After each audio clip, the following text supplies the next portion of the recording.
sha abantu barimo baratinya gose ko ndimo ndabakatana mwayino misozi gose bagize ubwoba kashwe nari ingenzi abakiriya barimo barifata ati yewe perime n'inkorerano pe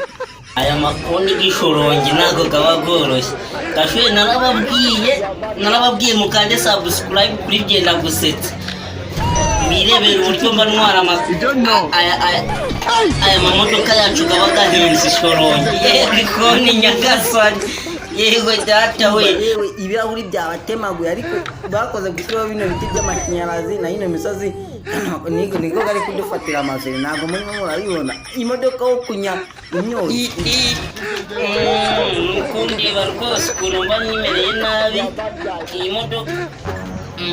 nazafite nsiduhindura gutyo nyine ingeza sinzi nimba ndagira Nyabugogo